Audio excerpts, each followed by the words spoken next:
ದೇವರನ್ನು ಎಷ್ಟೋ ಪೂಜಿಸ್ತೀವಿ, ಅದೆಷ್ಟೋ ಆರಾಧನೆ ಮಾಡ್ತೀವಿ, ಸಾಕಷ್ಟು ಬೇಡಿಕೊಳ್ತೀವಿ, ಹಲವಾರು ಹೋಮ ಹವನಗಳನ್ನು ಮಾಡ್ತೀವಿ. ಆದರೂ ಎಲ್ಲೋ ಒಂದು ಕಡೆ ನಾವು ಏನು ಹೇಳ್ತೀವಿ, ದೇವರು ಕಲ್ಲು ಬಿಟ್ಟರೆ ಎಲ್ಲಿ ಮಾತಾಡ್ತಾನೆ ಅಂತೀವಲ್ವಾ. ಆದರೆ ನಿಮಗೆ ಒಂದು ಅಚ್ಚರಿ ಅನ್ನುವಂಥ ವಿಚಾರವೊಂದನ್ನು ಹೇಳ್ತೀವಿ. ಅದನ್ನು ಕೇಳಿದ್ರೆ ನೀವು ನಿಜಕ್ಕೂ ದಂಗಾಗಿ ಹೋಗ್ತೀರಾ. ಅದೊಂದು ದೇಗುಲ, ಅಲ್ಲಿ ದೇವರುಗಳು ಪರಸ್ಪರ ಮಾತಾಡಿಕೊಳ್ತವೆ.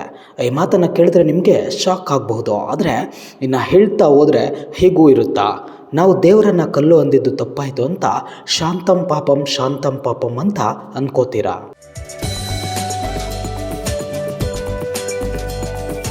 ಅಷ್ಟಕ್ಕೂ ಈ ದೇಗುಲ ಇರೋದು ಎಲ್ಲಿ ಗೊತ್ತಾ?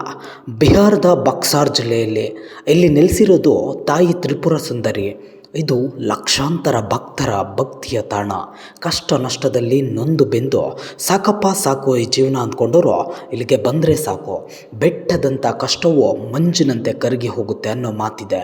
ಇದರಿಂದಲೇ ನಿತ್ಯ ಸಾವಿರಾರು ಭಕ್ತರು ಇಲ್ಲಿಗೆ ಬರ್ತಾರೆ, ಹರಕೆ ಸಲ್ಲಿಸಿ ಹೋಗ್ತಾರೆ.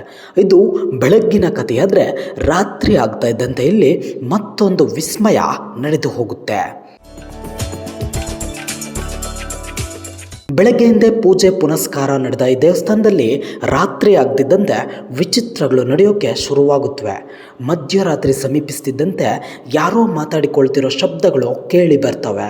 ಸ್ವಲ್ಪ ಹೊತ್ತು ಅಲ್ಲೇ ನಿಂತು ಕಿವಿ ಆನಿಸಿದರೆ ಅದು ಇನ್ನಷ್ಟು ಸ್ಪಷ್ಟವಾಗಿ ಕೇಳಿಸುತ್ತೆ. ಹೀಗೆ ಇದು ಕೆಲ ಸಮಯದವರೆಗೂ ನಡೆಯುತ್ತೆ. ರಾತ್ರಿ ವೇಳೆ ದೇಗುಲದ ಒಳಕ್ಕೆ ಯಾರಿಗೂ ಪ್ರವೇಶ ಇರೋದಿಲ್ಲ. ಮುಚ್ಚಿದ ಬಾಗಿಲು ಮುಚ್ಚಿದ ಹಾಗೆ ಇರುತ್ತೆ. ಒಂದೇ ಒಂದು ನರಪಿಳ್ಳೆಗೂ ಒಳಗೆ ನುಗ್ಗೋದಕ್ಕೆ ಅವಕಾಶ ಮಾಡಿಕೊಡಲ್ಲ. ಹೀಗಿರುವಾಗ ಅದರಲ್ಲೂ ಮಧ್ಯರಾತ್ರಿ ಯಾರೋ ಪಿಸುಗುಟ್ಟಿದ ರೀತಿ ಆಗುತ್ತೆ ಅಂದರೆ ಅದು ಒಂದು ರೀತಿಯಲ್ಲಿ ಭಯಮಿಶ್ರಿತ ಕುತೂಹಲ. ಇದು ನಾವು ಮೊದಲೇ ಹೇಳಿದಾಗೆ ದೇವತೆಗಳು ಈ ಸಮಯದಲ್ಲಿ ಮಾತಾಡಿಕೊಳ್ತಾರಂತೆ. ಈ ವಿಚಿತ್ರ ನೂರಾರು ವರ್ಷಗಳಿಂದ ನಡೀತಾ ಬಂದಿದೆ. ಅಷ್ಟಕ್ಕೂ ಈ ದೇವಸ್ಥಾನ ಇರೋದು ಬಿಹಾರದ ಬಕ್ಸಾರ್ ಜಿಲ್ಲೆಯಲ್ಲಿ. ಇಲ್ಲಿ ನೆಲೆಯಾಗಿರೋದು ತ್ರಿಪುರ ಸುಂದರಿ ಅಮ್ಮನವರು. ಇಂಥದ್ದೊಂದು ದೇಗುಲಕ್ಕೆ ಸುಮಾರು 400 ವರ್ಷಗಳ ಇತಿಹಾಸವಿದೆ. ಈ ದೇವಿಯನ್ನು ನಂಬಿ ಆರಾಧಿಸಿದ ಭಕ್ತರು ಇಂದು ಸುಖದ ಸುಪ್ಪತ್ತಿಗೆಯಲ್ಲಿ ತೇಲ್ತಿದ್ದಾರೆ ಅನ್ನೋ ಕೆಲ ಮಾತುಗಳಿವೆ. ಇಂತಹ ಪರಮ ಪವಿತ್ರವಾದ ಸ್ಥಳದಲ್ಲೇ ಈ ವಿಸ್ಮಯ ನಡೀತಿರೋದು. ಈ ದೇಗುಲದಲ್ಲಿ ದೇವಿ ತ್ರಿಪುರ ಸುಂದರಿ ಸೇರಿದಂತೆ ಧೂಮವತಿ, ತಾರ, ಚಿನ್ನಮಸ್ತ, ಷೋಡಸಿ, ಕಾಲಿ, ಉಗ್ರತಾರ, ಭುವನೇಶ್ವರಿ ಸೇರಿದಂತೆ ದತ್ತಾತ್ರೇಯ ಭೈರವ್, ಬಟುಕ್ ಭೈರವ್, ಅನ್ನಪೂರ್ಣ, ಕಾಲಭೈರವ, ಮಾತಂಗಿ ಭೈರವರು ನೆಲೆಸಿದ್ದಾರೆ. ಈ ದೇವಾನುದೇವತೆಗಳೆಲ್ಲ ರಾತ್ರಿ ವೇಳೆ ಒಟ್ಟಾಗಿ ಸೇರಿ ಮಾತಾಡಿಕೊಳ್ತಿರ್ತಾರೆ ಅನ್ನೋ ನಂಬಿಕೆ ಇಲ್ಲಿದೆ.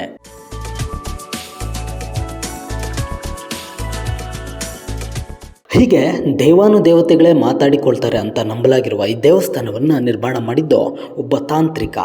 ಭವಾನಿ ಅನ್ನುವ ತಾಂತ್ರಿಕನಿಂದ ನಿರ್ಮಾಣಗೊಂಡ ಈ ದೇಗುಲದಲ್ಲಿ ಈಗಲೂ ಸಹ ತಾಂತ್ರಿಕನ ಕುಟುಂಬಸ್ಥರೇ ಪೂಜೆ ಪುನಸ್ಕಾರ ನೆರವೇರಿಸ್ತಾ ಬಂದಿದ್ದಾರೆ. ಈ ತ್ರಿಪುರ ಸುಂದರಿ ತಾಯಿ ಸನ್ನಿಧಿಯಲ್ಲಿ ಹೀಗೆ ನಡೆಯುತ್ತೆ ಅಂತ ಕೇಳಿದ ಅನೇಕರು ಇದನ್ನು ನಂಬಿರಲಿಲ್ಲ. ಆದರೆ ಇಲ್ಲಿಗೆ ಬಂದು ಅದನ್ನು ಪರೀಕ್ಷಿಸಿದ ಬಳಿಕ ಅವರೆಲ್ಲರೂ ಮೂಕ ವಿಸ್ಮಿತರಾದರು.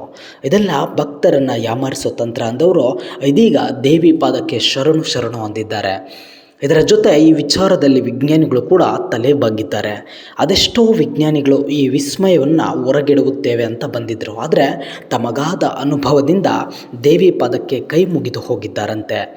ಇಂಥ ಚಮತ್ಕಾರಿ ದೇಗುಲದ ವಿಸ್ಮಯಕ್ಕೆ ವಿದೇಶಿಗರು ಕೂಡ ಬೆಚ್ಚಿ ಬಿದ್ದಿದ್ದಾರೆ. ಈಗಲೂ ಇಲ್ಲಿ ಮಧ್ಯರಾತ್ರಿ ಆಗ್ತಿದ್ದಂತೆ ದೇವಾನುದೇವತೆಗಳು ಮಾತಾಡಿಕೊಳ್ಳೋದು ಕೇಳಿಸುತ್ತವೆ. ದೇವರೇ ಇಲ್ಲ ಅನ್ನೋರು ಹಾಗೂ ದೇವರ ವಿಗ್ರಹವನ್ನು ಬರೀ ಕಲ್ಲಿನಂತೆ ನೋಡೋರು ಒಮ್ಮೆ ಇಲ್ಲಿಗೆ ಭೇಟಿ ಕೊಡಲೇಬೇಕು. ಇಂಥ ಸೋಜಿಗಳದ ಸುದ್ದಿಗಳಿಗಾಗಿ ನೋಡ್ತಾ ಇರಿ ರೆವೆನ್ಯೂ ಫ್ಯಾಕ್ಟ್ ನ್ಯೂಸ್.